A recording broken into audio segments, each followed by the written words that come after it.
Good morning, all of student. I am going to start video series of electrical engineering for UK SSC examination 2020. All videos are listening type, so listen it carefully. Without wasting time, I am going to start my first video. The question first is nucleus. What is a nucleus? Nucleus हमेशा परमाणु के नाभिक में स्थित होता है और इस पर परमाणु का संपूर्ण भार केंद्रित होता है. Nucleus made by proton and neutron. Proton always positive and neutron always neutral charge. दूसरा क्वेश्चन आता है इलेक्ट्रॉन से. इलेक्ट्रॉन का जो मास होता है वो कितना होता है, जो चार्ज होता है वो कितना होता है.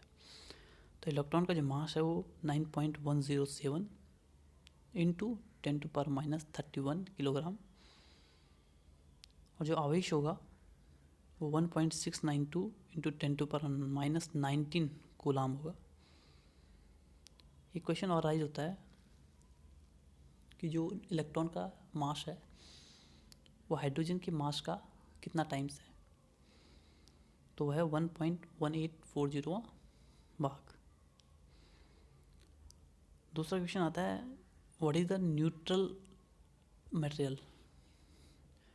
तो जो न्यूट्रल मटेरियल होते हैं वो जिनमें प्रोटॉन और इलेक्ट्रॉन दोनों की क्वांटिटी इक्वल होती है वो न्यूट्रल कहे जाते हैं.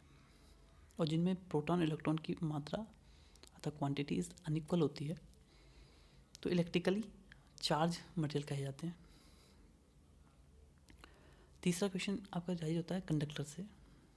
कंडक्टर में क्या होता है, हमेशा फ्री इलेक्ट्रॉन होते हैं और जो फ्री इलेक्ट्रॉन की जो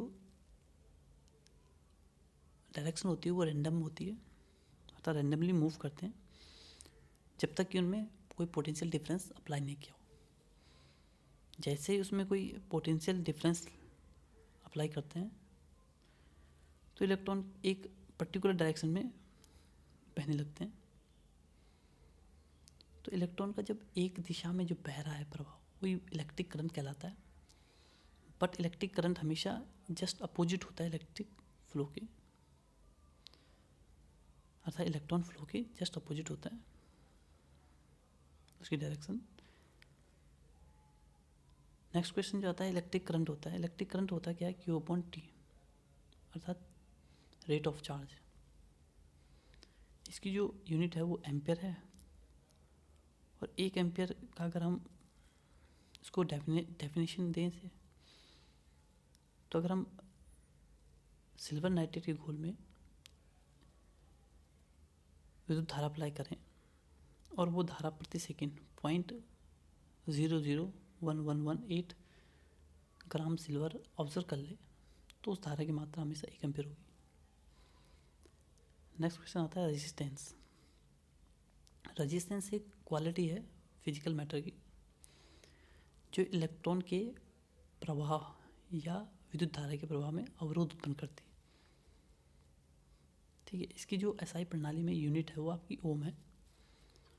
और अगर ओम को डेफिनेट करें या उसको परिभाषा दें तो ओम क्या होता है कि अगर हम 1 स्क्वायर mm की कांच की ट्यूब जिसकी लेंथ 106.3 सेंटीमीटर है में मरकरी भरकर उसमें विद्युत धारा अप्लाई करें तो जो मरकरी का जो कॉलम है वो जो रेजिस्टेंस या रेजिस्ट करेगा धारा को वो उसके क्या कहलाएगी 1 ओम कहलाएगी.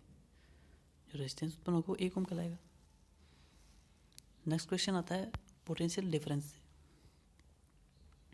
पोटेंशियल डिफरेंस क्या है, एक वोल्टेज है जो कि किसी 2 पॉइंट अगर 2 बिंदुओं के सर्किट में किसी 2 बिंदुओं के बीच में धारा फ्लो होने के लिए आवश्यक वोल्टेज है. इसके बाद नेक्स्ट क्वेश्चन जो आता है आपका वो आता है ईएमएफ या अगर पोटेंशियल की बात करें तो किसी भी चार्ज को 1 पॉइंट से दूसरे पॉइंट तक ले जाने में क्या क्या कार्य पोटेंशियल हो गया. बट क्या क्या कार्य अपॉन जो चार्ज की मात्रा है अतः क्वांटिटी ऑफ चार्ज है W/Q, तो वो आपका पोटेंशियल डिफरेंस हो जाएगा। W/Q क्या होगा? आपका पोटेंशियल डिफरेंस होगा। ऐसी अगर इलेक्ट्रिक EMF की बात करें अर्थात इलेक्ट्रोमोटिव फोर्स की बात करें, तो किसी परिपथ में इलेक्ट्रॉन को जो फोर्स या गति प्रदान करेगा, बल प्रदान करेगा, वो आपका इलेक्ट्रोमोटिव फोर्स होगा। इलेक्ट्रोमोटिव फोर्स भी क्या होगा? एक कूलम आवेश से जो प्राप्त होगा हमें एनर्जी किसी भी बैटरी में, किसी परिपथ में, वो आपकी EMF हो जाएगा, इलेक्ट्रोमोटिव फोर्स होगा। तो इलेक्ट्रोमोटिव फोर्स को हम एनर्जी अपॉन Q भी बोल सकते हैं, W/Q भी बोल सकते हैं, जिसका जो अगर यूनिट देखा जाए जूलाम पर कूलाम होगा, और जूल पर कूलाम होगा, सॉरी। तो जूल पर कूलाम को ही हम क्या करेंगे? वोल्ट कहेंगे। इसके बाद आता है आपका पावर। पावर क्या होती है? वर्क अपॉन टाइम, ठीक है। और अगर रेट ऑफ वर्क इस पावर, इसकी भी जो इकाई होती है, यूनिट होती है, जूलाम पर कूलाम होती है, या जूल पर कूलाम होती है, जिसे वोल्ट कहेंगे, ठीक है। नेक्स्ट क्वेश्चन आता है कि EMF बड़ा है या पोटेंशियल डिफरेंस? तो EMF is always greater than potential difference. Volt क्या होगी? डेफिनेशन ऑफ वोल्ट कि कोई 1 ओम का रेजिस्टेंस है, उसमें इतना वोल्ट अप्लाई करो कि वो 1 एम्पीयर धारा दे, या इतना मतलब 1 एम्पीयर धारा दे, तो वो क्या कहेगी? 1 वोल्ट कहलाएगा, ठीक है, ये वोल्ट। उसके बाद अगर कूलाम की बात करें, तो कूलाम क्या होती है? 1 एम्पीयर धारा को 1 सेकंड तक प्रभावित करने से जो आवेश की मात्रा प्राप्त होगी वो 1 कूलाम हुई। तो coulomb is equal to ampere into 1 second, ये एम्पीयर सेकंड। नेक्स्ट क्वेश्चन आता है लॉ ऑफ रेजिस्टेंस। अच्छा, रेजिस्टेंस के नियम क्या है? कि जो रेजिस्टेंस है वो कंडक्टर के मेटल के पे डिपेंड करेगा, दूसरा उसके कंडक्टर की टेम्परेचर पर डिपेंड करेगा, कंडक्टर की लेंथ पे डिपेंड करेगा, कंडक्टर के क्रॉस सेक्शन एरिया के पे ही डिपेंड करेगा। तो क्रॉस सेक्शन एरिया के क्या होगा? विलोमानुपाती, इन्वर्सली प्रोपोर्शनल होगा, R inversely proportional to L/A, 1/A, और R directly proportional to L। तो जो हमें फॉर्मूला प्राप्त होगा वो होगा R is equal to rho L/A। Here is rho, और rho is a specific resistance या रेजिस्टिविटी, ठीक है। तो ये रेजिस्टिविटी है।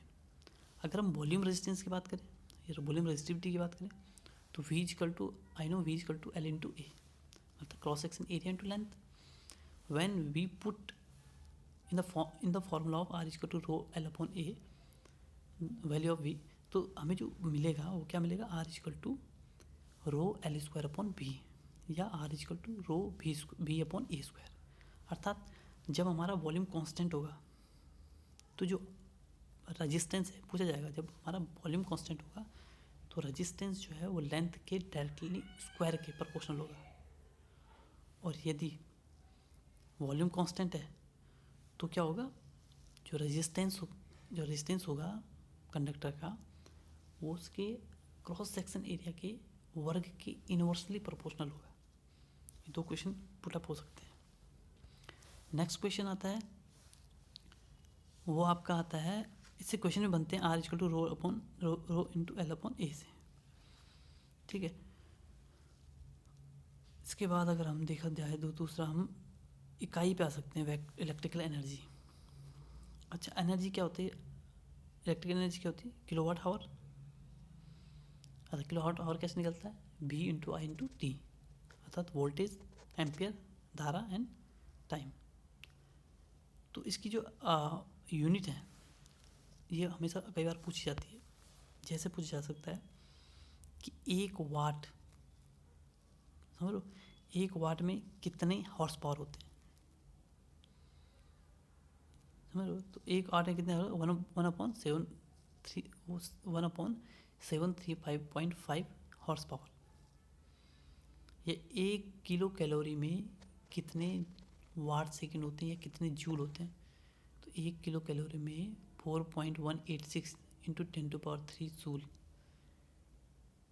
ठीक है, या इसको बोलेंगे हम 4.2 इंटू 10⁻³ जूल, किसमें 1 किलो कैलोरी में, या 1 कैलोरी में कितना होगा 4.2 जूल, 1 कैलोरी में 4.2 जूल, तो 1 किलो कैलोरी में क्या होगा इंटू 10⁻³ कर देंगे, उतना आ जाएगा। दूसरा क्वेश्चन आ जाता है horse power in British system. तो ब्रिटिश सिस्टम में तो एक हॉर्स पावर 746 वाट के बराबर होगी, पर एक CHU यूनिट होती है, CHU बोलते हैं centigrade heat unit. Centigrade heat unit में क्या होगा, ये 1900 जूल होगा, अर्थात 1900 जूल किसके बराबर, एक CHU 1900 जूल के बराबर हो जाएगा। पूछ जा सकते हैं एक CHU में कितने जूल होंगे, तो 1900, और एक हॉर्स पावर ब्रिटिश में कितने 746 वाट होंगे जूल पर सेकेंड, क्योंकि वाट जो है वो उसको हम क्या लिख सकते हैं, जूल पर सेकेंड। ठीक है, अब CHU आ गए। दूसरा आपका दूसरी पद्धति क्या है, BTU BHU ने BTU ब्रिटिश थर्मल यूनिट। तो एक BTU में कितने जूल होंगे, वो 1055। तो एक CHU में 1900 जूल, एक BTU में 1055 जूल, और 1 किलो वाट आवर और 1 किलो कैलोरी में क्या रिलेशन होगा, 1 kWh में 860 किलो कैलोरी होगी। ठीक है, नोट करते जाओ, 1 किलो वाट आवर में 860 किलो कैलोरी होगी। 1 किलो वाट आवर में BTU अगर पूछा जाए कितने BTU होंगे, 3413, और 1 किलो वाट आवर में CHU पूछ जाएंगे तो 1896। ठीक है, तो 1896 CHU 1 किलो वाट आवर में, 1 किलो वाट आवर में 3413 BTU, और 1 किलो वाट आवर में 860 किलो कैलोरी। ठीक है, और एक BTU में 1055 जूल, और एक CHU में 1900 जूल। फुट पाउंड की बात करें तो एक फुट पाउंड में कितना होगा, 3.7 इंटू 10⁻⁻7 किलो वाट आवर। ठीक है, तो इतने किलो वाट आवर होंगे एक फुट पाउंड में, अगर पूछा जाए तो। नेक्स्ट वीडियो में मैं आपको एमीटर, वोल्ट मीटर और वाट मीटर के बारे में बताऊंगा। Okay, bye bye.